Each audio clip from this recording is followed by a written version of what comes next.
Bismillahirrahmanirrahim. Assalamualaikum warahmatullahi wabarakatuh. Bertemu lagi dengan saya Juli Jati Prambuti dalam ngobrol inspiratif bersama alumni kreatif. Ya, sebuah acara dialog bersama para alumni yang saya undang untuk berbagi dalam masa pandemi ini, dan dialog ini tentu tidak live, tidak langsung ke rumah atau tempat tinggal di mana alumni berada, kan tetapi saya undang alumni untuk berjumpa, berdialog di ruang maya. Dengan demikian dialog ini adalah bertatap maya. Nah, semoga acara ini menginspirasi kita semua, terutama khusus untuk sivitas akademika, adik-adik mahasiswa, para dosen, untuk memandang ke depan selalu optimis pada program studi ini, ya, karena ternyata terbukti para alumni telah mampu menunjukkan kinerja yang luar biasa, ya, yang mampu mewarnai dunia pendidikan tentu, dan yang lain adalah juga sebagian alumni mampu mewarnai dunia kesenirupaan, entah sebagai pekerja seni apapun, ya, termasuk dalam hal ini adalah sebagai seorang perupa yang namanya mulai diperhitungkan di dalam kancah seni rupa kontemporer belakangan ini. Pada kali ini saya akan menemui seorang alumni. Ini adalah Kerangalam atau Arek Ngalam, Arek Malang, ya. Ya, seorang alumni yang memberi kesan tersendiri bagi saya, yang pernah mengajar, pernah membimbing, dan akhirnya dia setelah lulus dari pendidikan seni rupa, dia kemudian melanjutkan pendidikan ke ISI Yogyakarta, ya, kemudian di sanalah dia mulai berkiprah, ya, kemudian mengembangkan sayap dan mengembangkan jejaring, mengikuti sejumlah pameran, dan yang menarik ini yang belakangan ini, yaitu dia mengikuti residensi dan sekaligus pameran, dan tidak main-main, itu pamerannya di luar negeri, di negara maju, yaitu Australia. Dan nanti kita dengar pengalaman-pengalamannya selama dia residensi dan pameran karya-karya mutakhirnya berupa batik, ya, di negeri Kanguru, ya, dan kemudian juga kita dengar pengalaman-pengalaman dia sampai dia kemudian dikenal menjadi seorang perupa, dan sekarang posisinya dia tinggal di Yogyakarta. Dia adalah Dias Prabu. Saya undang untuk bergabung bersama-sama kita. Oke, selamat Oke, malam. Assalamualaikum, Dias. Waalaikumsalam warahmatullahi wabarakatuh. Selamat malam, Pak Juli. Gimana kabarnya? Alhamdulillah, sehat, sehat, sehat. Itu sehat, sehat di Sehat, Jogja. salam sehat, Wah, Alhamdulillah. ini di Jogja ya, Dias. Jogja, Pak, Wah, wah, ini jadi Kerangalam pindah ke Jogja ini. berekspansi loh, Pak. Ekspansi, ekspansi atau eksplorasi ini ya, ekspansi dan eksplorasi ya.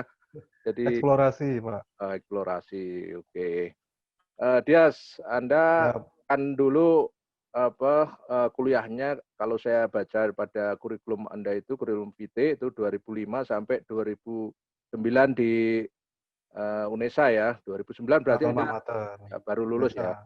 Ya, Ya, terus setelah itu Anda pergi ke Jogja untuk melanjutkan studi ke ISI Yogyakarta. Ya, itu waktu itu program penciptaan seni ya. Di penciptaan seni, Pak. penciptaan seni. Coba diceritakan lah ini, karena program ini didengarkan oleh para mahasiswa, dosen, dan para alumni yang lain.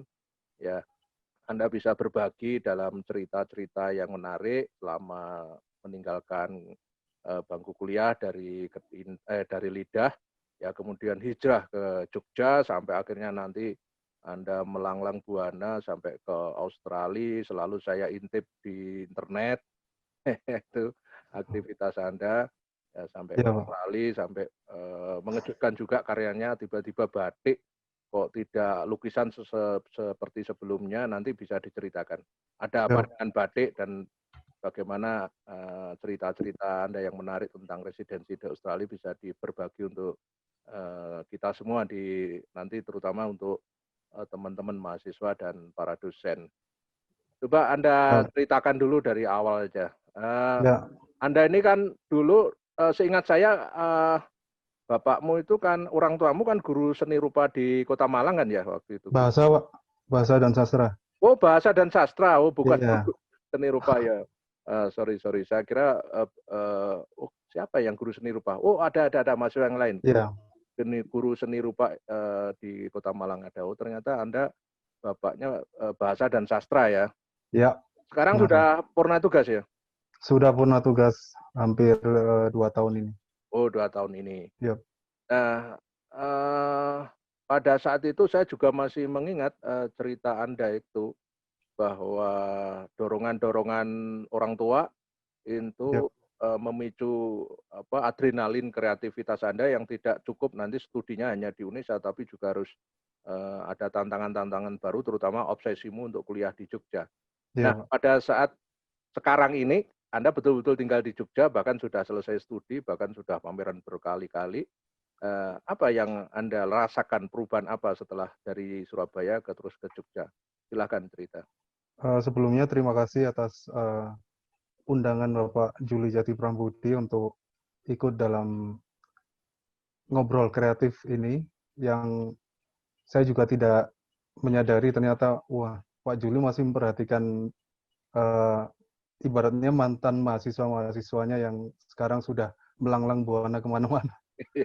Yang kedua, saya adalah alumni Universitas Negeri Surabaya, masuk 2005, lulus tahun 2009, kemudian melanjutkan studi di Pasca Sarjana ISI Yogyakarta tahun 2010 sampai 2012. Kemudian setelah itu saya memutuskan untuk ya bisa dibilang hijrah ke Yogyakarta karena mengejar mimpi-mimpi ketika waktu akhir-akhir di UNESA. Waktu itu saya masih ingat ketika kalau ada teman-teman yang masih ingat Mas Romi Setiawan dan kawan-kawan yang juga melanjutkan studi di Pasca Sarjana, kami juga tergerak, saya waktu itu dengan Rio Sigit Baskoro untuk ayo kita nyoba daftar ke Pasca sekitar tahun 2010 dan Sebentar, alhamdulillah. Romi itu satu angkatan dengan Anda? Romi. Mas Romi kakak kelas. Oh, kakak kelas. 9 Mas Romi ya. Ya, terus setelah di Jogja. Kemudian dari Mas Romi itulah banyak info, banyak kemudian masukan bagaimana caranya bisa masuk Pasca Sarjana, dan saya juga sempat berkenalan juga yang akhirnya sekarang menjadi temenan dengan membeli Imade Arya Palguna yang waktu itu banyak memberikan saya motivasi untuk ayo kita masuklah ke Jogja, berkarya di sini, belajar di sini dan sebagainya, dan akhirnya saya memutuskan untuk menetap di sini sampai lulus 2012. Kemudian saya ya bisa dibilang izin ke dua orang tua untuk Bapak, Ibu, saya ingin menetap di Yogyakarta. Ya, saya akan menanggung dengan segala konsekuensi lah. Awal-awal memang berdarah-darah bisa dibilang, jadi banyak belajar. Sampai sekarang pun tetap belajar dengan seniman-seniman senior, dengan orang-orang di sekitar yang ya bisa dibilang kalau tanpa belajar pun kita nggak akan bisa nggak akan bisa mengejar apa yang kita cita-citakan. Di UNESA juga banyak sekali yang sampai saat ini memberikan semangat, support dan sebagainya seperti Bu Santi, kadang-kadang juga Bu Vera sendiri, dulu almarhum Pak Satar yang selalu support saya, kemudian yang terutama juga kedua orang tua. Pada tahun 2014, waktu itu semacam titik poin bagi saya ketika Galeri Nasional mengadakan kompetisi lomba mural nasional. Ya, Waktu itu awal-awal saya ingin menetap di sini setelah lulus. Kemudian saya dengan sekitar teman-teman 2000-an 9 2010 gitu ya? 2014, Pak. Oh, Setelah 2014. lulus Oh, juga iya. ya. Mengadakan lomba mural Galeri Nasional. Alhamdulillah kita juara 1 waktu itu. Alhamdulillah. Ya. Wah, yang sampai sekarang jika teman-teman ada yang berada di Jakarta bisa dilihat mural kami Forever Fat di Gedung Galeri Nasional di Gedung C dan D. Oh, itu Waktu karya itu Anda? kami, ya itu karya kami. Iya, iya. Ya dari situlah banyak kita semakin memperluas, ya bisa dibilang jaringan dan pertemanan Hmm. kami yang akhirnya dari mural tersebut justru saya ingin semacam belajar dari apakah ada hubungan antara seni mural itu sendiri dengan kekaryaan saya selama ini. Yang saya pelajari selama ini memang kebanyakan tentang drawing dan mural-mural yang saya ciptakan baik di Jakarta, kemudian di Bali, di Kalimantan, dan di Aceh, semuanya tentang drawing. Hmm. Drawing yang bertemakan tentang saya ingin menciptakan sesuatu yang berhubungan dengan sejarah daerah tersebut atau kebudayaan apa yang ada di daerah tersebut, kemudian saya ungkapkan jadi sebuah karya mural. Tentunya ada kerjasama dengan seniman lokal, warga sekitar, dan sebagainya, yang akhirnya sampai sekitar tahun 2019, 2018, 2019, kami melanjutkan terus program project ini, dan sampai saat inilah saya merasa bahwa dari drawing mural ini, saya mengembangkannya menjadi batik. Nah, cerita dari batik inilah yang ingin saya ceritakan untuk kali ini. Sementara itu segitu dulu, Pak. Jadi saya dalami dulu tentang mural ya, nanti ada cerita. Iya, Nah, selama ini Anda mengerjakan mural selain tadi yang Anda sebut di Galeri Nasional karena ada perlombaan tadi, ada iya. kompetisi ya.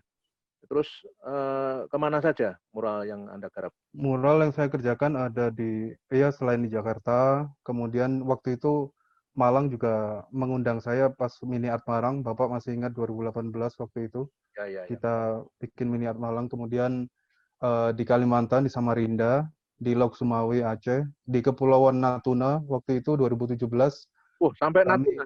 ya, Wah, luar. jadi ada program dari pemerintah waktu itu mencari seniman mengajar gelombang satu sebenarnya. Oh, Saya lolos ya, ya. waktu itu. Saya memilih Natuna dan saya mengembangkan tentang bagaimana menciptakan potensi daerah, terutama Natuna itu sendiri melalui sebuah karya seni. Karya yang saya keluarkan, karya mural, kemudian menciptakan karya lukis di atas kaos menggunakan cat tekstil dengan mengangkat khasanah budaya Natuna itu sendiri. Yang kebetulan semuanya diapresiasi dengan baik oleh, waktu itu ada kapal pesiar yang singgah di Kepulauan Natuna, yang setiap tahun selalu ada kapal pesiar yang singgah, dan karya-karya teman-teman yang kita belajar bareng di sana semuanya diapresiasi dengan baik tanpa tersisa. Berapa Dan lama di sana? Berapa lama di? 1 bulan, Pak. Oh, sebulan di Ya, Natuna. proyek mural yang saya kerjakan biasanya di atas tembok, kemudian saya ganti di atas kapal jungkong namanya. Kapal jungkong adalah kapal tradisional Kepulauan Natuna untuk mencari ikan, karena basicnya di sana kalau di pesisir pantai maupun di perkotaan pun masih banyak yang berprofesi sebagai nelayan. Dan menurut mereka ini adalah sebuah kebaruan yang baru mereka lihat, ternyata kapal itu bisa dilukis dan sebagainya. Nah, kapal itu sendiri saya ingin mengembangkannya menjadi kekayaan alam di Natuna itu saya tempelkan di atas bodi kapal itu sendiri yang ternyata juga menarik perhatian pemerintah daerah, terutama Kepulauan Riau dan Iya. Natuna itu sendiri. Wah, luar biasa. Setelah dari Natuna, terus kemana lagi? Kemudian saya lanjut ikut kompetisi Nandur Serawung waktu itu 2018 melalui karya mural. Jadi saya membuat sebuah proyek mural kampung sebenarnya. Oh, Jadi saya menggali tentang satu khasanah cerita dari satu kampung, kemudian saya angkat melalui sebuah karya mural. Nah, di sini kebetulan saya lolos dan saya ditempatkan di Wonosari. Nah, ternyata saya ditempatkan di kampung batik di sebuah daerah di Wonosari, di Kepek namanya. Wonosari mana Disitulah itu? Wonosari. Wonosari, Jawa Tengah, di masuk Jogja kan, Pak, di Gunung Kidul. Oh, gitu ya. Nah, dari situlah saya banyak berkenalan dengan para pembatik lokal daerah Wonosari karena memang saya mural di kampung batik, sebuah kampung batik.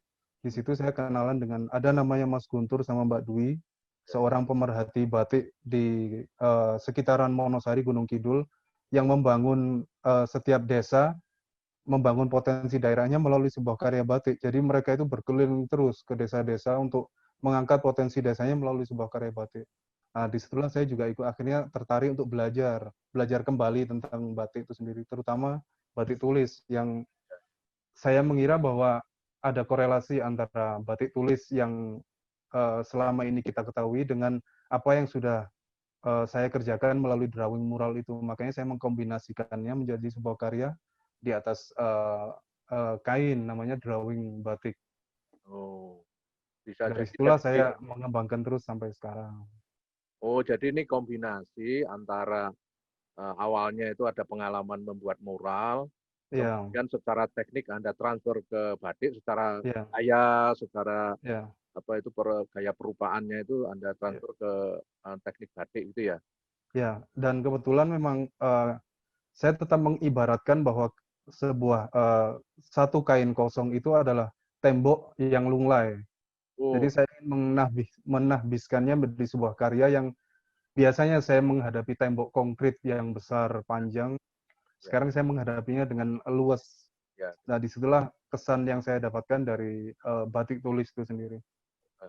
Ini menurut saya transformasi yang luar biasa dan menantang karena biasanya mural itu memang di luar, di tembok, Ya, ya kan, terus formatnya gede banget gitu ya. iya Pak. Sekarang di batik tentu menghadapi medium yang berbeda ya dan tekniknya Ya, juga berbeda karena membatik ya. ya. Tetapi dari sini apakah karena Anda membatik dengan cara yang baru, dengan stilistik yang baru, gaya yang baru seperti ini, apa itu yang kemudian membawa Anda sampai ke Australia itu?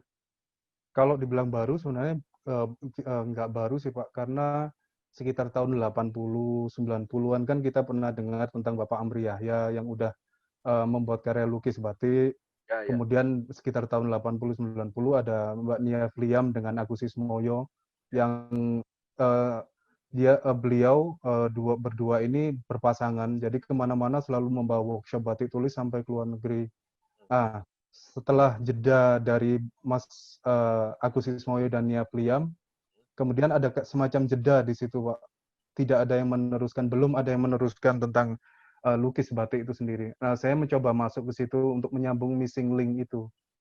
Oh gitu. Jadi Nah, dia dari situlah saya semakin meningkatkan, ya bisa dibilang mulai dari teknik itu sendiri, kemudian belajar kembali tentang bagaimana penguasaan alat dan bahan, kemudian saya kombinasikan dengan bahan lain dari beberapa eksplorasi yang saya lakukan, misalnya melalui proyek-proyek kecil yang saya lakukan di Jogja, kemudian saya kembangkan di beberapa workshop yang saya lakukan selama di sini, ya. yang akhirnya uh, ada beberapa semacam pemerhati seni yang dari Australia waktu itu. Uh, para pemerhati seni dari Australia ini setiap tahun mereka selalu datang ke Jogja. Nama proyeknya adalah Bastur. Pastur Uh, ya. ya, pemerhati seni ini selain art collector, art advisor, art teacher, kemudian beberapa profesor yang dari University of Melbourne, dari Sydney University, mereka bergabung menjadi satu kelompok yang sama-sama belajar, sama-sama menikmati karya-karya seni, ya, terutama di beberapa event besar yang terjadi di Indonesia, mayoritas di Arjok, kemudian di beberapa tempat di Bandung, Jakarta, dan sekitarnya. Nah, disitulah saya masuk untuk memperkenalkan apa yang sudah saya kerjakan beberapa tahun ini, dan mereka tertarik untuk membawa saya ke Australia dengan pameran tunggal dan workshop yang menurut saya ini baru bagi saya dan bagi mereka, yaitu saya workshop di Australian Tapestry Workshop di Melbourne waktu itu selama 1 bulan. Australian Tapestry Workshop ini adalah semacam badan usaha yang di dalamnya adalah para seniman yang sudah bekerja dari tahun mungkin dari mereka muda sampai sekarang saya temui sudah mungkin umurnya sekitar 50 sampai 70 tahun. Mereka pemintal membuat karya uh, yang besar sekali, Pak. Jadi programnya adalah semacam membuat karya dan menciptakan pewarnaan benang Oh, di Australian Tapestry. Nah, Australian Tapestry Workshop ini adalah salah satu pewarnaan benang tertua di Australia yang berada di Melbourne. Dan setiap tahun mereka mencari 10 seniman seluruh dunia untuk melakukan residensi melalui semacam seleksi dan saya lolos di situ untuk menjadi bagian di tahun 2020. Alhamdulillah sebelum COVID pokoknya. Oh iya. Itu apa tadi namanya Australian Tapestry Workshop. Workshop. Ya. Itu memang lembaga apa semacam college atau apa atau memang tempat kursus atau apa ya? Apa Itu galeri atau apa gitu? semacam galeri juga, semacam tempat workshop, terutama memang untuk workshop. Hmm. Tapi utamanya mereka membuat karya tapestry Oh, gitu. yang ukurannya bisa dibilang gigantik semuanya, karena memang semacam kayak pesanan dari duta besar mana gitu, Pak. Terakhir saya di sana adalah ada pesanan dari duta besar Australia di Jakarta yang Hmm. sudah mereka kerjakan sekitar 8 bulan Iya, iya. dan itu dikerjakan sekitar 5 orang setiap hari. Hmm. Sama sekali tidak terlihat itu, pokoknya itu di luar nalar. Jadi bagus sekali karena memang mereka sudah mengerjakan itu puluhan tahun. Jadi wajar kalau memang ya selain harganya juga sangat mahal, yang kedua juga proses itu bisa kita lihat sangat detail sekali. Dan saya bisa mendapatkan itu, pengalaman itu di Australian Tapestry Workshop. Nah, Tadi programnya Anda, yang ya, oke. Sebentar, saya disipil ya, lagi, mumpung ingat. Tadi Anda kan bercerita yang ke Jogja itu, dari orang-orang Australia yang ke Jogja, ya, itu kan terdiri dari peneliti, guru, terus bahkan ada profesor ya, yang ada pergi ke Jogja untuk ya mengamati atau bersama-sama bekerja di Jogja. ya. Itu mereka itu apa ya, semacam dosen profesional atau seorang artis atau seorang peneliti atau apa memang pekerjaannya sehari-hari mereka yang Rata-rata adalah seorang dosen profesional. Ada profesor, ada yang baru pensiun jadi profesor selesai dari university, dari RMIT, kemudian dari Sydney University. Mereka memang fokus untuk seni rupa Asia Tenggara oh, yang dititik beratkan pada Indonesia, ada juga di Thailand dan ada juga di Vietnam. Tapi memang event yang mereka kerjakan melalui proyek bus tour itu mm, memang ada semacam lembaga yang mereka buat namanya eh, Indonesia Australia Art Foundation kalau saya nggak salah. oh, Nah, itu semacam koneksi antara Indonesia Australia melalui karya-karya atau seniman-seniman yang ada hubungannya antara Indonesia dengan Australia. itu Dari itu lembaga swasta atau negeri ya kalau misalkan sebenarnya swasta, oh swasta ya ya, oh yang berarti dibikin pendanaannya oleh pure swasta ya ya oh, CSR-nya oh. Terus sering ada pameran apa eh, ada. Ini kerjasama ada satu pameran sebentar lagi yang saya juga ikut di dalamnya di Sydney eh, untuk bulan Oktober di 16 Abnormal Project Space namanya Indonesia Calling. Jadi konsepnya adalah mengajak seniman-seniman Indonesia yang terpilih untuk ikut pameran di Indonesia Calling 2020 yang temanya tentang apa yang dikerjakan seniman-seniman Indonesia di masa pandemi, kemudian keluaran kreasi atau imajinasi apa yang sudah terpatri ketika sudah berada di posisi pandemi seperti ini, keluaran karyanya seperti apa, apakah ada kebaruan atau sebagainya, itu bisa terjawab di pameran Indonesia Calling 2020. oh 2020 kapan bulan apa itu Itu Oktober, Pak. oh berarti dekat-dekat ini sudah Iya, minggu depan iya. sudah Oktober Ah, oke oh November, sorry, sorry, oh Pak. November November, sorry. November 2020 Oktober pengiriman karya. oke Anda juga ke sana lagi nanti Eh, kalau tahun ini belum, Pak. Tahun depan seharusnya kemarin kita masih ada seminggu di sana karena saya ada satu hutang mural di Sydney University. oh Satu, garap kemudian kurang ada di sana akan garap ya atau sudah yang belum, di Pak, tapi sudah kita obrolkan karena memang kemarin ada proyek di mana semacam ada kayak kesamaan, hmm. semacam kesamaan imajinasi, ide dan gagasan maupun bentuk yang saya keluarkan melalui karya drawing mural itu. Ada beberapa teman-teman kita yang concern terhadap suku aborigin di sana, merasa di sini ada unsur kesamaan. Bagaimana kalau kita gabungkan menjadi sebuah karya? Nah, karya mural sama workshop itu yang seharusnya saya kerjakan di sekitar akhir Maret akhirnya dipostpone, ditunda untuk tahun 2021. Jadi kalau 2021 semuanya sudah membaik kembali, insya Allah saya kembali ke sana untuk proyek mural dan bookshop.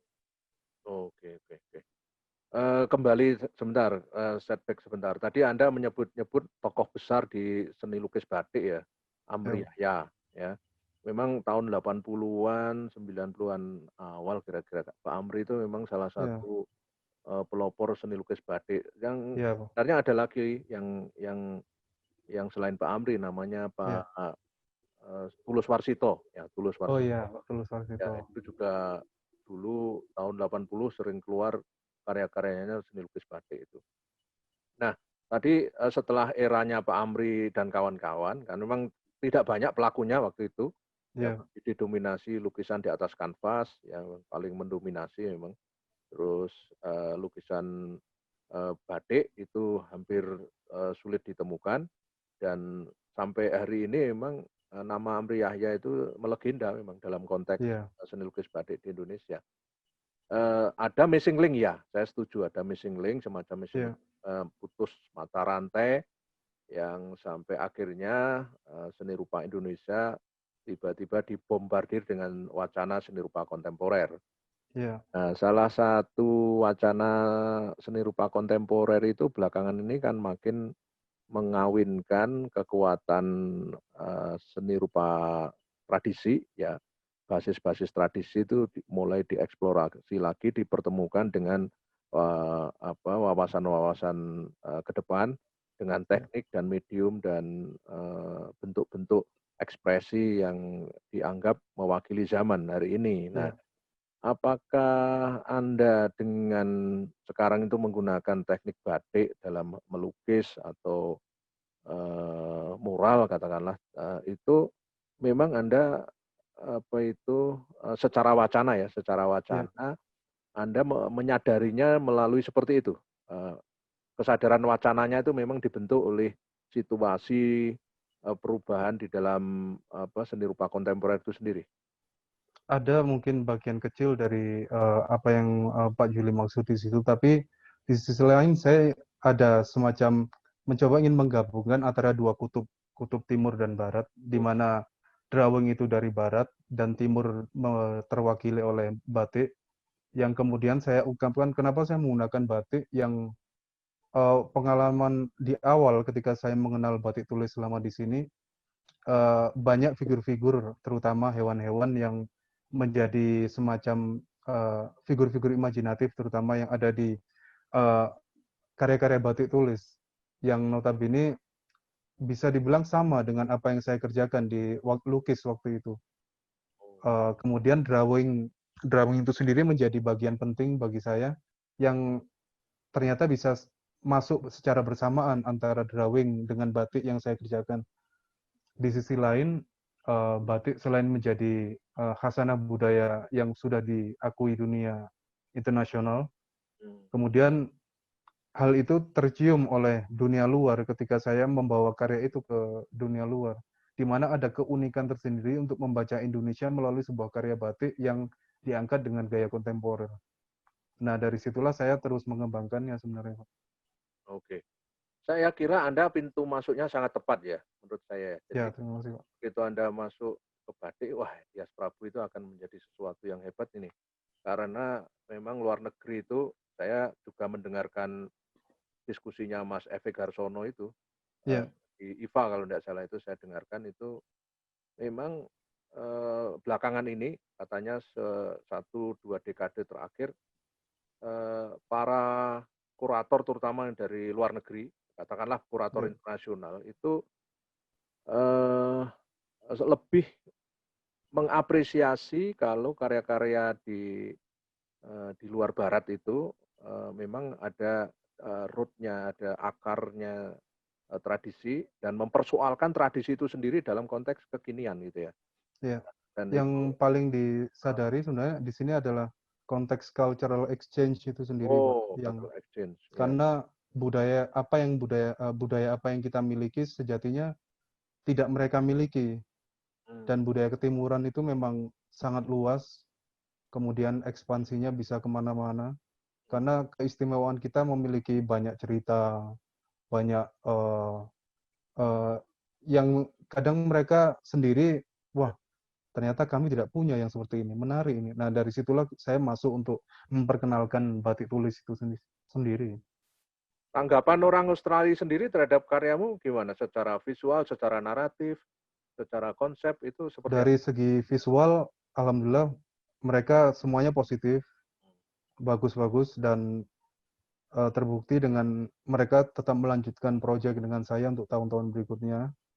Dari segi narasi yang saya bawa, menurut mereka ini kebaruan karena dari saya kan menggabungkan imajinasi tentang dunia fabel sebenarnya Pak. Ya, ya. Waktu kemarin pameran tunggal itu, kemudian saya gabungkan dengan uh, di binatang-binatang atau hewan-hewan mistis yang ada di Jawa kan beberapa saya baca memang memiliki kandungan makna yang besar.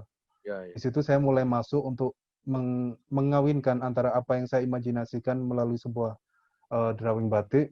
Saya kemudian mengisinya dengan beberapa pengertian dari apa yang sudah saya baca tentang hewan mitologi terutama. Oh. Kejawaannya itu sebenarnya. Ya sampai sekarang saya pun masih belajar terus untuk itu. Makanya judul pameran Anda kalau tidak salah itu waktu itu di Sydney ya, di Sydney pamerannya. Ya, di Sydney, Pak. Ya. Judulnya kan Midlines and Memories. Memories. Ya, ya. Itu kok kemudian ada penegasan New Batik. Itu maksudnya apa? Bisa diceritakan? Kalau itu kan sebenarnya kemarin saya sama pemilik galeri bekerja sama untuk membuat judul itu gitu Pak sebenarnya. Kalau judul pertama saya adalah Midlines and Memories. Yang New Batik by Dias Prabu ini adalah masukan dari yang punya galeri, Mr. John Crouters waktu itu. Karena Mr. John selama beberapa tahun ini mengoleksi karya saya adalah karya lukis. Jadi ini semacam kebaruan dari Dias Prabu. Yang baru adalah dari Diasnya, bukan batiknya sebenarnya. Oh, okay. Apa yang baru dari saya, kemudian dikeluarkan melalui satu potongan kecil judul yang sebenarnya ingin menegaskan publik Australia bahwa ini loh ada yang baru dari batik yang biasanya kalian lihat uh, uh, beberapa seniman yang lain, ada batik yang lain nih yang akan saya tawarkan untuk kalian, semacam itu. Oke. Memang terasa sekali Anda mulai menemukan, ibaratnya itu menemukan style ya, dan dari ekspresi yang saya lihat di karya Anda itu, pertama saya melihat kayak enjoy sekali itu, bebas sekali menampilkan apapun, mengisi bidang-bidang itu tanpa terasa kayak pola-pola batik yang tradisi itu. Jadi Karena saya tanpa menggunakan sketsa, Pak. Jadi oh, saya langsung langsung pakai malam langsung. langsung. Oh, ya. Kenapa? Jadi pertama saya dulu awal-awal pas residensi mencoba untuk membuat sketsa awal, kemudian saya mencoba membatiknya. Ya bagi saya sendiri sebenarnya itu rasanya selain saya semacam mengulang ide yang saya ciptakan di sketsa pertama, kemudian yang kedua sedikit banyak memakan waktu sebenarnya Pak. 2 kali kerja setelah sketsa, batik lagi. Sedangkan kalau di batik tulis bagi saya sendiri, ya itu membutuhkan kecekatan karena memang apa yang kita pegang dari canting itu sendiri kan butuh waktu juga, Pak. Waktunya nggak banyak karena panasnya kan harus tetap terjaga. Nah dari situ saya mungkin merasa lebih ekspresif dan keliaran itu terjadi begitu aja sama. Ada selama mempelajari teknik ya, teknik batik khusus. Ya. Ada guru spesial enggak yang ngajari awal mulai sampai akhirnya mahir gitu? Kalau guru spesial sebenarnya banyak, beberapa yang saya kenal ya Mas Guntur dan Mbak Dwi yang berada yang dari Gunung Kidul yang ya. punya gendis batik, yang sekarang juga ada beberapa teman-teman yang ada di pembatik lokal Yogyakarta yang ada di Tewon yang banyak sekali memberikan pembelajaran bagi saya, terutama dari penguasaan bahan dan alat. Kan beliau memperkenalkan beberapa, ada canting yang berbeda dari cantingnya Pekalongan, kemudian cantingnya Jogja, mulai dari cara penggunaan canting secara tipis-tipis dan sebagainya. Yaitu setiap hari saya pelajari, hampir setiap hari. Ya. Pernah enggak merasakan membatik pola klasik gitu, motif klasik maksudnya? Ini lagi mencoba belajar, Pak. sangat-sangat sulit sebenarnya itu. Sulit ternyata ya. Sulit, waduh sulit Pak. Yang biasanya saya ekspresif kan kena pola klasik harus mengikuti pakem tuh Pak. Iya, iya. Iya, sulitnya apa? Dan cantingnya pun juga sama ketika kita membeli semacam ballpoint yang ada 0, itu dicanting itu canting untuk batik klasik kan juga ada Pak. Iya, iya. Yang sangat kecil sekali Hmm. semacam satu helai rambut gitu garisnya. Dan itu harus pelan-pelan penuh penghayatan karena memang ada beberapa teman-teman yang memberikan pembelajaran bagi saya. Bahkan mereka sebelum membatik melakukan meditasi, yoga, dan sebagainya. Untuk penguasaan nafas ketika menggoreskan dan semacam itu juga kadang saya kerjakan karena memang itu berpengaruh untuk agar ide kreativitas kita, kemudian ekspresi yang kita keluarkan itu tertata dengan baik. Emang Kata ada mereka pengaruhnya ya? Ada ada pengaruhnya. Pak, Oh, ada. kalau bagi saya ada sih. Berarti Anda sebelum membatik itu mengondisikan diri Anda dulu untuk Ya harus Pak. secara mental, fisik maupun spiritual itu siap gitu ya. Ya, Membutuhkan energi yang tidak main-main ya. Nah, ya, oke. Jadi kembali kepada persoalan dunia Anda yang belakangan ini tentang batik itu saya merasa tepat ya. Artinya di kondisi semacam ini orang kebanyakan para perupa itu mainnya di dunia seni lukis yang kebanyakan ya masih dominan, ya juga merambah ke media-media lain yang tapi yang menggandeng teknik-teknik tradisi batik khususnya itu kan ya, hampir ya sulit disebut orang-orangnya gitu loh. Dan iya Pak. Anda jeli sekali melihat peluang masuk ke situ ya. Sangat Iya, jeli sekali. itu Nah, spontan saja kemarin Pak, ya sekitar 2017, 2018. Nama project saya Kultura Project. itu Kultura dari Project Anda ya? itu, Kultural Project itu dari Anda? ya, itu project saya untuk semacam penguatan budaya lokal Hmm. dengan eh, di era kontemporer yang bisa kita kenalkan ke dunia luar. Ini loh yang kita punya dari kami untuk kalian sebenarnya. Hmm. Makanya tembakannya ke internasional memang itu fokus kami Ya, ya. untuk membuat semacam apa yang bisa kita berikan untuk bangsa melalui sebuah ya karya yang kami ciptakan. Hmm. Ya Kultura Project itu berangkat dari situ sebenarnya. Hmm. Berarti ada komunitasnya itu? Ini bukan komunitas Pak sebenarnya. Beberapa teman-teman saya yang ikut project ini, ya bisa dibilang ada asisten juga yang membantu saya untuk agar semuanya lancar. Hmm. Saya hanya menciptakan karyanya, mereka tinggal ada kayak semacam pemasarannya, ada semacam yang membuat desain, videografer dan sebagainya. Hmm. Ada masing-masing. Ya, ya. Oh, berarti membuat semacam kayak ini ya, tim kerja gitu ya? Yes, yes. Oke, oke, oke. Art Itu, management, bukan art management, jadi semacam pola yang kami bangun adalah semacam sambil bekerja tapi juga belajar. Jadi ketika ada beberapa teman yang masuk, kemudian ya kita belajar bareng, kami memberikan masukan bagi apa yang misalnya dari anak video atau anak yang bagus di fotografinya. Kemudian kebetulan kami beberapa teman yang sudah masuk di sini kan memang harus paham tentang apa yang terjadi saat ini, kemudian tahu tentang dunia seni rupa yang terjadi saat ini. Agar semuanya bisa jalannya bagus ketika kita membuat satu project, saya membuat satu project, dia bisa membuat karya juga bisa bagus, gitu Pak. ya, Di bagian video sama fotonya misalnya seperti itu. ya. Ya biasanya sekarang ini seniman-seniman kontemporer itu menyadari untuk bekerja tim dan kolaboratif ya antar bidang Ya, penting keahlian. Pak, Ya, karena kita nggak bisa bekerja sendiri sebenarnya. ya. Misalkan dalam hal riset ya, jadi sebelum berkarya ada riset gitu.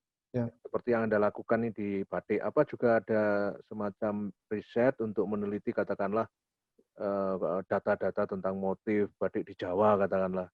Terus dari motif itu nanti kemudian menginspirasi Anda. ada Pak, Ada ya? ada. Ada. Jadi misalnya ketika saya belajar dengan ada nama tempatnya Dongaji Batik. Dongaji itu juga tempat yang untuk membuat beberapa workshop sampai dunia internasional pun ketika mampir ke Jogja juga belajarnya ada beberapa di Donghaji. Oh, Di situ kita juga diberi semacam ya buku kecil atau pembelajaran. Ini loh ada beberapa tema atau ada beberapa motif yang perlu kamu ketahui. Yang nggak hanya di Jogja saja, tapi ada di Madura, ada di mana-mana. Kemudian kita masuk ke figur-figur atau motif dari Pekalongan seperti apa. Mungkin terkesan basic, tapi disitulah pentingnya ketika kita belajar batik, kita tahu dari akarnya, dari akarnya sampai ketumbuhannya pun semuanya kita harus tahu dan paham loh. Ketika iya. kita melampiaskan itu melalui sebuah karya yang kita kuasai sendiri, jadinya bagi saya itu menjadi lebih ringan ketika membuat karya setelah kita ketahui motifnya seperti ini, aku ingin membuat seperti ini, seperti itu. Oh, oke. Jadi ada kesan memperluas motif yang sudah ada sebelumnya, kemudian saya gubah dengan cara saya sendiri, semacam itu sih. Ya, oke. Anda ini kan asli orang Malang, lahir di Malang Daerah alam, juga, Pak. ya, Kerangalam. Ada enggak kepikiran misalkan ya, ingin menumbuhkan komunitas di Malang? Malang itu diam-diam sebenarnya banyak komunitas indie itu Banyak, Pak, di banyak. bawah akar rumput itu luar biasa banyak ya Iya, musik ya macam-macam sastra filsafat bahkan ada kelompok anak-anak muda yang punya lingkar studi di filsafat diskurs itu saya iya, kaget juga itu ya itu iya. luar biasa. Nah pernah enggak kepikiran selintas gitu atau ke depan tuh ada proyek khusus untuk kembali ke Malang menumbuhkan iklim kreativitas di Malang yang lebih oke, dengan pengalaman Dias Prabu yang sampai ke Australia, insya Allah nanti juga akan diundang ke tidak hanya di Australia, mungkin ke Amin, Eropa, amin, ke amin, amin, Amerika, amin. ya. Itu ada enggak kepikiran sampai ke sana gitu? Ada, Pak, kalau itu memang Ya, tujuan saya adalah memang ke daerah-daerah atau tempat-tempat yang memang mungkin bagi saya sendiri kurang mendapat perhatian atau kurang kurang kuat akar kesenimanannya atau akar keseni rupaannya. Kalau bisa saya bilang Malang sangat kuat sekali, perkembangannya juga pesat. Tetapi di sisi lain ada hal yang suatu saat ingin saya kerjakan di sana, mengembangkan semacam proyek sejarah yang belum pernah terungkap di Malang itu sendiri, tetapi bisa diungkapkan melalui sebuah karya mural, drawing mural.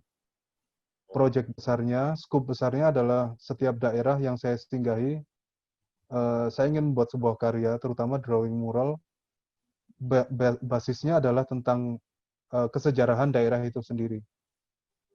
Hal ini memang saya angkat untuk, dulu kan saya juga hampir keterima S3 itu, Pak.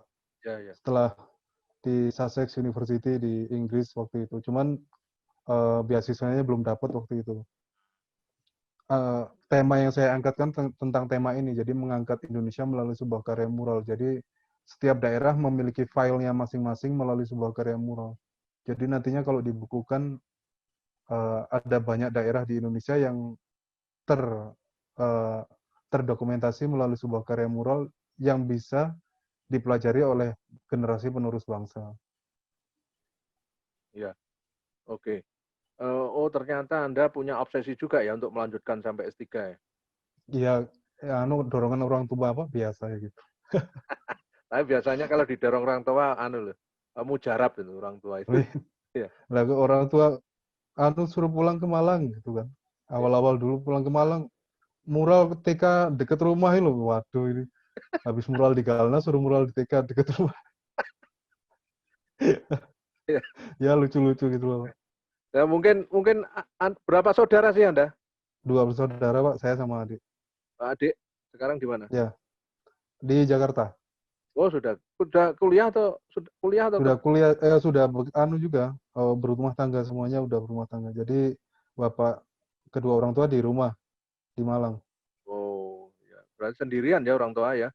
Ya, Wah, anaknya di satu Jogja, satu Jakarta. Wah, ya, ya memang dari dulu dua orang ini terbiasa eh, nomaden itu loh, Pak. Dari ya kita dulu kan anak pondokan biasa, Pak.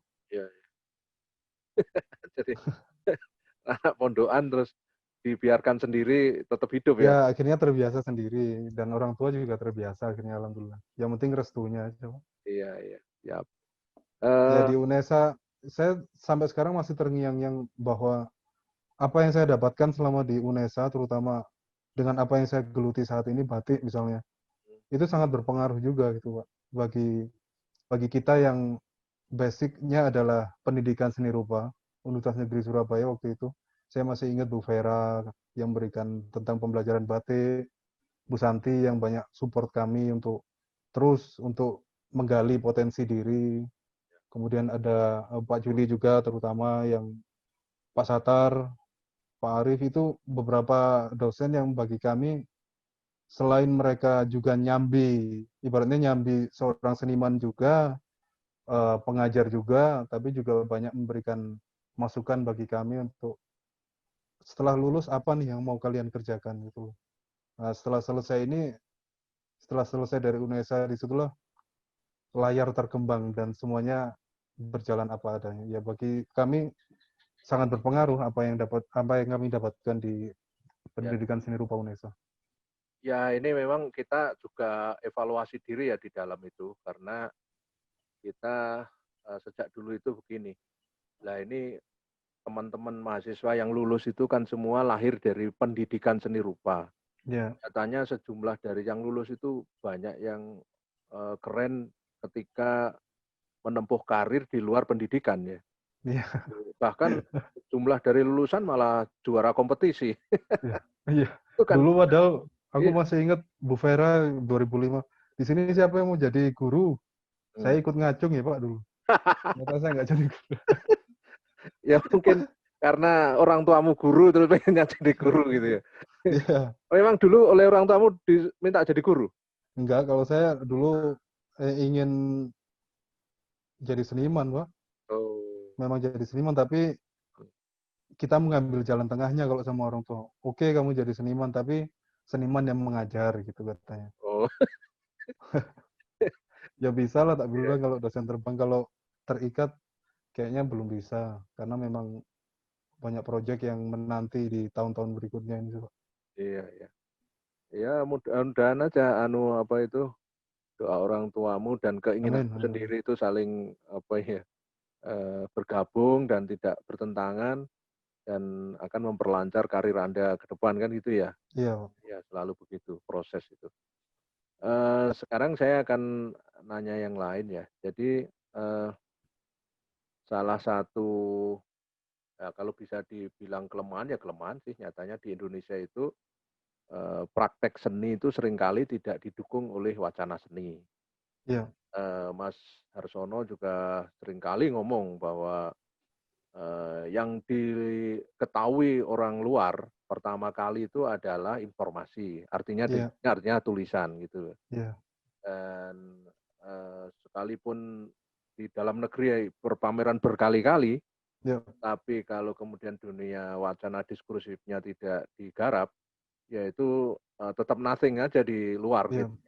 Nah, itu memang Anda menganggap penting nggak? Itu artinya menyetujui pernyataan seniman senior Indonesia itu, Mas Harsono, Saya Evita. juga setuju terhadap beliau karena saya merasakan sendiri ketika berada di sana dan beberapa teman-teman yang sudah berangkat, apalagi udah residensi atau keluar, mereka juga memberikan ya semacam informasi bagi saya untuk kalau misalnya berada di luar, informasi atau isi dari karyamu itu yang paling penting, kata mereka seperti itu. Jadi misalnya saya membawa sebuah karya tentang drawing batik, batik tulis yang melalui pameran tunggal yang kemarin itu, kan setiap karya ada narasi cerita yang saya bawa. Disitulah mereka sangat tertarik di dalamnya itu ceritanya tentang apa, isinya tentang apa, dan rasanya aneh ketika kita misalnya ditanya, what's the story about your artwork, misalnya. Kemudian kita, ya, I think you can see, mungkin kamu bisa melihat sendiri, apa isi ceritanya, bebas kamu bisa mengartikannya. Saya rasa itu mungkin kurang pas ketika kita berada di luar membicarakan seperti itu karena orang luar sangat teman-teman kita yang berada di luar sangat membutuhkan informasi atau cerita yang kita bawa dari karya itu. Bahkan itu akan menambah nilai dari karya itu sendiri bagi mereka. Ya, ya. Bagi saya seperti itu. Ya. Terus yang kelemahan yang kedua, ini juga lagi-lagi menurut Mas Harsono, saya juga menyetujui. Jadi yang pertama lemahnya dunia dokumentasi, tulis-menulis, terus kemudian wacana ya di sekitar proses berkarya dan berkesenian itu. Yang kedua itu katanya dia rata-rata seniman Indonesia itu kurang pede karena disebabkan kelemahannya satu, yaitu tidak menguasai bahasa asing. Bahasa.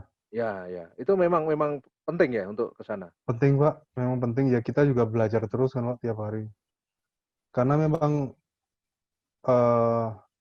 kalaupun hanya karya kita yang berbicara, sedangkan orangnya sendiri tidak mampu mengartikulasikan karyanya melalui bahasa yang lebih internasional, ya akan sedikit hambar bagi yang mendengarnya. Ya, Walaupun mungkin kita menggunakan translator atau apa, tapi setidaknya kita coba dulu untuk belajar karena memang itu penting untuk kedepannya kan. ya, ya. Emang iya. Makanya ada beberapa karya saya yang memang saya masukkan bahasa-bahasa, mungkin bahasa Inggris atau bahasa-bahasa lain yang tujuan saya untuk agar tersambung gitu loh dari karya saya, kemudian bagi mereka cerita yang saya bawa itu langsung terkoneksi untuk mereka. Ya. Ya, memang itu bisa ya bisa tidak ya. Artinya begini, banyak juga seniman-seniman dari negara luar itu yang betul-betul nol pudul dalam bahasa Inggris, tetapi juga namanya besar di dunia internasional. Iya, Contoh seniman-seniman dari Cina, dari Jepang itu di tidak Jepang seluruhnya, juga ada.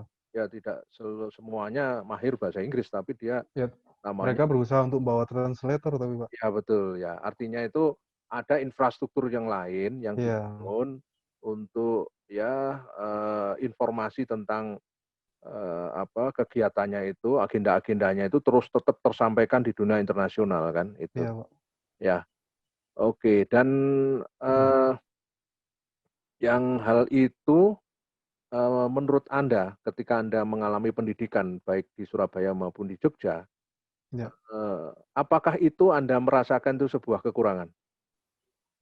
Artinya kompetensi untuk mampu apa ya berkomunikasi dengan banyak orang itu, apakah itu perlu ada pendidikan khusus di ini untuk memunculkan satu kesiapan mental untuk berinteraksi di dunia global gitu.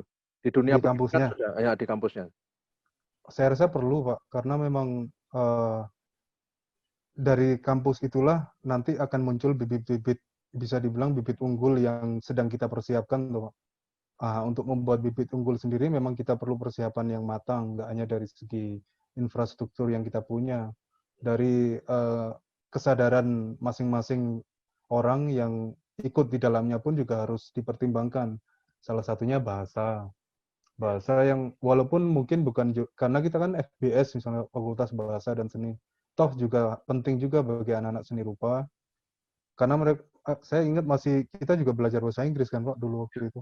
ya, Tapi dalam hal ini kita lebih fokuskan untuk yang misalnya dari teman-teman seni rupa atau teman-teman grafis dan sebagainya, tetap butuh bahasa komunikasi visual juga tentang bahasa Inggris itu sendiri yang diaplikasikan untuk karya-karya mereka. Misalnya ketika ada seseorang yang bertanya tentang karya mereka, ada orang luar gitu bertanya tentang karya mereka, ya, mereka mampu menjawabnya gitu loh, Pak. ya, Dan ya mungkin masih terbata-bata karena juga belajar semua tuh, Pak. Tapi setidaknya mereka paham tentang apa yang mereka omongkan, ya, dan yang kedua pesan yang mereka sampaikan itu sampai ke telinga yang mendengarnya. ya, ya, betul. Semacam kita kasih jam-jam pendek atau apa gitu, Pak. Jadi dipersiapkan sedemikian rupa. Tidak perlu memakan waktu yang banyak, karena takutnya untuk jam-jam yang lain juga terkurangi kan pastinya. Tetapi bahasa komunikasi ini penting ketika nantinya pasti akan ada manfaatnya ketika kita sudah berada di luar atau sudah lulus dari kampus. Oke. Oke. Setelah ini ya, setelah Ya, artinya Anda setelah dari Australia sudah banyak melakukan pameran, bahkan saya lihat di CV Anda itu 4 kali sudah pameran tunggal. Iya. tahun 2011. Tentu obsesi-obsesi pameran tunggalnya tentu masih terus akan berlangsung, ya. Dan apakah Anda akan setia tetap di dunia batik atau sudah punya pikiran untuk berselingkuh gitu ya? Insya Allah setia, Pak. Jadi Insya Allah setia, terus tapi ya, Mas. eksplorasi jalan terus. Terus, Jadi ya, ya. drawing batik saya kembangkan untuk apa, saya kombinasikan dengan apa. Oh, Karena fokusnya memang ke drawing batik itu sendiri. ya, ya. Ya karena istilah batik itu sendiri kalau di dalam teori kan seringkali diterminologikan atau diklasifikasikan di dalam seni terapan, sing celakanya di Iya, situ. Padahal kalau saya sejak dulu mengkritik bahwa sesungguhnya Nusantara itu fine art-nya ya sebangsa batik itu. iya, Karena itu benar. sesuatu yang betul-betul sangat basic di Nusantara, terutama di Iya. Indonesia. Dan Dan itu punya, padahal di luar sendiri, teman-teman kita yang berada di luar tidak menganggap seperti itu loh, Pak. Mereka bahkan menyamakan dengan karya-karya seni lainnya. Yang maka, menurut saya itu sebuah nilai plus ya bagi ya, batik itu sendiri. Karena coba kalau kita membeli batik tulis atau menggunakan pewarna alam, ada Pak yang harganya ratusan bahkan ratusan juta tuh. Nah, disitulah cara menghargai sebuah karya sama dengan apa yang kita bawa di drawing batik ini tuh Pak. ya, ya, Jadi nggak ada kesan klasifikasi ya, itu sendiri, eh, tidak ada anggapan untuk mengklasifikasikannya ya, ya. di sana. Ya betul. Kalau di luar memang sudah cair ya, Air Pak. tidak ada dikotomi, trikotomi atau Ya, apa begitu ya. Semua karena saling bersilangan, transdisiplin, ya ya, sehingga sudah tidak ada lagi yang namanya fine art, applied art atau ya, apa, high art, low art sudah tidak ada sekarang ini. ya, Tetapi yang ya, aneh di kita sendiri, terutama di perguruan tinggi, masih membawa terminologi itu di dalam memahami keseni rupaan. Kritikannya ya. gimana kayak gitu itu? Kalau mungkin saya lebih banyak nggak terlalu mengkritik sih Pak, tapi setidaknya kita tidak sejatinya kita tidak bisa mengklasifikasikan hal-hal yang ternyata setelah kita buktikan itu tidak terbukti gitu loh Pak. Oh, oke. Dikotomi, trikotomi seperti yang Bapak bilang tadi memang tidak terbukti tentang pengalaman yang saya dapatkan selama di sana loh Pak. Semua dianggap sama, setara, nggak ada craftsmanship Ya, nya ada sendiri-sendiri, ada kelebihannya, ada kekurangannya, tetapi dengan jalan yang sama. oke. Dan menurut saya itu lebih fair bagaimana kita membaca sebuah karya seni tanpa perlu mengklasifikasikannya hingga sedetail itu gitu Pak. Oke. Baik. Nah, ini sekedar cerita ya di seni rupa UNESA itu Ya, sekarang kan jurusannya dibagi dua. Dulu kan waktu Anda kuliah kan namanya jurusan pendidikan seni rupa. iya, Kemudian masih ada program studi S1 pendidikan seni rupa dan D3 desain grafis.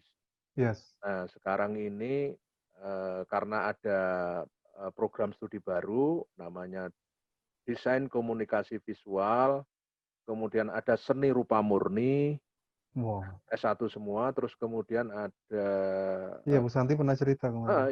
yang belakangan ada namanya apa itu D4 atau sarjana terapan ya, D4 desain grafis sarjana terapan. Oh, Nah, sekarang dibagi dua jurusan, namanya jurusan seni rupa dan jurusan desain. Jadi ya, ya. jurusan seni rupa itu sekarang ada dua prodi di dalamnya, Seni yaitu murni, seni rupa seni murni murni sama seni sama rupa. seni rupa pendidikan seni rupa. Nah, Oh, di jurusan desain ada DKV, desain komunikasi visual, dan D4 apa desain grafis atau sarjana terapan itu. tujuannya nanti satu untuk jadi guru seni rupa, satu menjadi seniman gitu. Gimana? Dalam ini saya ingin cerita yang justru di seni rupa murni itu kurikulumnya itu kita masukkan mata kuliah yang dulu menjadi karakter di seni kriya ya. Iya, Ya, apa itu Pak? jadi teknik-teknik kriya itu kita ajarkan di seni rupa murni. Oh, Ya, bagus, bagus, maksudnya ya bagus. ada teknik membatik, teknik logam, teknik apa saja yang tentang kriya itu Iya, kita iya, iya. kita masukkan di seni rupa murni.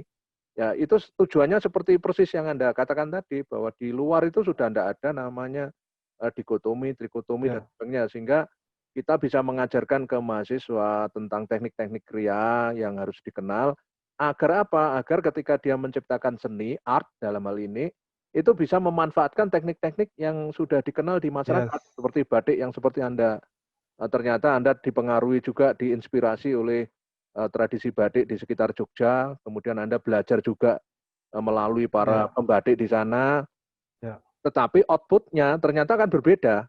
Ya, output-nya berbeda dengan yang Anda buat, dan bahkan Anda sudah melanglang buana itu. yang Masih berjalan, Pak, masih belajar. Ya, itu Kalau kan karena mungkin bisa ya, gimana? kasih masukan sedikit, mungkin itu, Pak. Jadi kan sudah sebagus itu, nantinya kalau bisa, misalnya dari batik misalnya, atau mungkin dari kriya lain, dari logam atau apa, kita bisa mendatangkan satu mungkin seniman lokal atau apa, per setiap, kan misalnya kriya ada seniman lokal kriya siapa, yang di luar kampus, kita bisa masukkan ke situ. Mungkin ada teknik-teknik baru, pembelajaran baru yang belum pernah kita pelajari. Beliau yang kita ajak ini memiliki ilmu yang lain, yang unik, yang seharusnya itu bisa dipelajari juga sama mahasiswa-mahasiswa lain. Karena memang kadang kita merasa kayaknya ini kurang deh. Kita hanya menyerap apa yang ada di dalam kampus, tapi ternyata di luar itu lebih banyak sekali masukan-masukan atau ilmu-ilmu yang kadang tidak kita dapatkan di dalam kampus itu sendiri. Dulu saya masih ingat waktu awal-awal masuk pasca isi, waktu itu Pak Dr. Edi Sunario juga bilang ke kami, jangan hanya belajar di kampus, kalian juga harus belajar di luar gitu. Banyak sekali ilmu yang ada di luar yang kadang kalian nggak dapatkan di sini, tetapi kalian bisa dapatkan di luar. Nah, dari situ saya menangkap sesuatu, kalau suatu saat kalau misalnya UNESA yang mungkin ada seniman-seniman atau pakar yang berada di luar, kita ajak masuk gimana ya rasanya. Nah, dari situ nanti akan ada output lain yang bisa kita hasilkan untuk terutama mahasiswa-mahasiswa baru dan sebagainya. Karena secara nggak kita sadari, hal-hal tersebut penting untuk teman-teman pelajari ke depannya. Oke. Yes, ini kita ngobrol ternyata sudah melampaui 1 jam, luar biasa. Wah, terima kasih, Hanya Pak. menginspirasi, dan saya nanti pada suatu saat nanti akan saya usulkan ke jurusan mengundang Anda untuk semacam motivasi sambil kolaborasi dengan adik-adik mahasiswa. Ya, terima kasih, Pak. Hari kita Karena bagi saya semacam workshop atau ya terutama bagi alma mater siap-siap aja, Pak. Wong kampus lain, City University pun juga bukan apa-apa, maksudnya mengundang kita untuk, wah ternyata ini juga bisa diterapkan di kampus kami gitu loh. Apa yang bisa kamu keluarkan untuk bisa kamu berikan bagi nggak hanya mahasiswa loh, Pak. Jadi kita juga menggunakan warga lokal sana, terutama daerah-daerah yang berdekatan dengan City University yang bisa ikut di dalamnya. Karena misalnya workshop itu sendiri kan kita bisa klasifikasikan untuk anak-anak, untuk mahasiswa dan sebagainya. Tetapi yang paling penting adalah kelokalan itu bisa mendunia. Jadi dari lokal ke global, itu yang paling penting, Pak. Siap. Luar biasa, Dias. Saya mendapatkan semangat baru ini ketemu Anda. Dan terima kasih, Pak. Ini karena didengarkan juga nanti oleh teman-teman dosen, mahasiswa. Siap. Dan suatu saat nanti pasti Anda akan insya Allah diundang ke kampus untuk Amin. Siap, Pak. Menularkan semangat, menularkan obsesi-obsesi yang mendunia yang terus Anda lakukan. Ya, saya kira kita akhiri. Terima kasih sekali lagi, selalu sehat. Saya yang terima kasih, Pak. Terima kasih banyak. Selalu keren, dan memang kerang alam itu tidak mudah menyerah untuk untuk selalu ingin mencari, menggali, dan mengembangkan potensi dirinya. Selamat Dias Prabu, salam untuk semuanya. Terima kasih Pak Juli. Teman-teman yang lain, salam untuk Pak dosen, dosen-dosen lain, dan pengajar yang lainnya. Teman-teman di sana, terima kasih semuanya. Terima kasih. Yuk.